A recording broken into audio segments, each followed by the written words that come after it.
Home improvement projects are exciting, especially when you're getting something new for your home. Getting a new heating, ventilation, air conditioning system, HVAC system, it can be exciting. But the question is, how am I going to pay for that? So I've asked Brandon to join me from Daycool. Hey, Brandon, how you doing? Pretty good. How about you? I'm doing great. So there's always the question. Hey, Brandon is great. I love the quote. I want to get this installed. Um, how can I pay you? What are my options? So what are they? Well, we have several. You could pay with cash, check, card, or financing. We find most commonly people are financing nowadays. It makes sense to use somebody else's money if you It can with no can, interest. it can with low interest rates.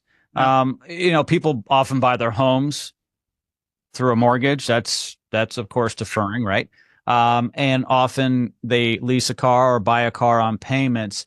And when you're talking about getting the right air conditioning system and heating system, you want to not go cheap, right? You want to make sure when it's time to replace, you replace with something that you really want and need. You can go with a very inexpensive system, but it's not necessarily the best for you and your house. And some people will shop because, on the dollar. They're like, well, I want to go with the least expensive one because I don't want to spend a lot of money. But when it comes to your home's health and your health and the longevity of the system, I think it makes sense to go with the right system. Some of these systems today, variable speed units, they're higher tech, but they don't use as much power. They make sure they get the humidity out properly. There's a great balance. And you're going to pay more for that, a higher SEER unit. It's going to be more expensive, but it's going to be a better product. And you shouldn't let price get in the way. So the financing option, Brandon's a great idea. Yeah. Well, that's one of the first things we try to ask people is like, how long do you plan to be in this home? If it's 5 years, you're not going to get a return on investment if you're spending more Mm. for some variable speed piece of equipment, and you're never going to benefit really from the return. Unless it's comfort, that's what's really good about a variable speed is you can control comfort a lot. Um, but we have different plans that you can still buy that top tier piece of equipment, and the payments can be about the same. You'll have different interest rates, but they're designed for that reason. There's rebates on higher SEER equipment, like our train equipment. You have different finance rates through certain companies. Like I think Train we use in Wells Fargo. They partner, which allows us to Yeah. partner with them. And you can benefit from that even if you're doing a 0% for 12 months and then refinance it at the end. We can usually get somebody in with no money down. Yeah, it's really the way to go. Like I said before, as a homeowner, you don't want to cheat yourself on certain things. You should have a vehicle, car or truck that is safe and reliable. Don't just have a beater that you're not sure if it'll get you to work or break down on the freeway, right? You want a vehicle that's going to be safe and reliable. Same Right. thing with your air conditioning unit. I feel the same way about my bed. I've recently invested in a bed that costs way more money than I've ever spent before, but I spend about a third of my life in that thing. And Yeah. sleep is important. So, food, safety, convenience, something a lot of people don't really think about, Brandon, and I know you and I do a lot, is it's not just how warm or cool we can get our house, but there's also the overall climate. There's the humidity aspect, and the HVAC system is in charge for the most part in regulating the humidity, correct? Right. Yeah, Yep. so the better the system, generally, the better the climate in the house. Yep. I mean, everything from air quality to humidity, Mhm. everything.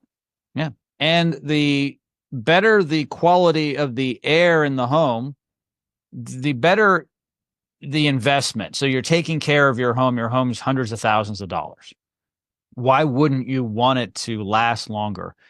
But maybe even more importantly, you and your family are living in that home. I just said that I sleep about 8 hours and I sleep in my home. So people are probably in their house at least 12 hours a day. Yep. That's a lot of time to be uncomfortable and have an unhealthy house. So More I think it's high power bill, utility bill. absolutely, yeah. I'm glad we got on today because I don't think a lot of people think about the other side of it. They're like, I need a solution. Let me go with the least expensive one because price is an issue. But you brought up the fact that it's not an issue. Yes, you can write a check, cash, credit card, or if you need to, there's convenient financing options, and that's a great idea. Yeah. You know, with the refrigerant change coming up, everything's going up. You know, I want to say it's like a 14% increase in equipment cost. So nowadays, I think most people are realizing you're almost going to have a HVAC note like you do a car note because everything's so dang expensive. And it makes it more affordable without affecting normal life. Mm-hmm. But things have changed with technology. When I was young, we didn't have a phone for each person. We had a phone for the house, right? And so we're used to paying higher communication bills. Uh-huh. I'm so old. I'm before cable. Okay. So, you know, we had an antenna on the roof of the house. We only had 3-4 channels we could watch, but we didn't have to pay for it. Today, people pay for a lot of entertainment. And so the expectations of, even when I was a kid, my parents used to pay cash for cars. People don't do that anymore. It's just, you know, we live in these big houses and we have huge mortgages. It's just part of our culture now. The good news is you don't have to cheat yourself on your air conditioning system. When I was young, the AC system was really basic. That's if you even had one. Now in the South, of course, we need them. Other parts of the country, they're becoming more popular. But when I was young, not everyone had them up north. And even in the South here, we didn't have advanced systems. Yes, it turned on. Yes, it cooled, and yes, it pulled humidity out. But it wasn't that scientific, was it? It was just basic, on, off, on, off. Yeah. Yeah. And now's the time to get into a new one. All of Brandon's information is located in the show notes. Don't hesitate to reach out to him. Brandon, as always, thank you for being the expert here on the show. Well, thank you for having me.